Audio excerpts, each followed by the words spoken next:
Yes. Matanda ka nga sa akin. Nang kaunti lang. You're older than me. Yes. But it's okay because 28 years old is young. Very young. But in that age, Joel Salvador, you need to find your lovers.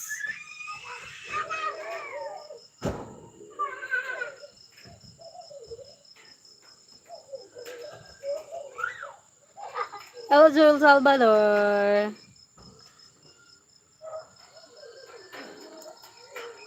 Shout out kay Joel Salvador kung nandito pa siya.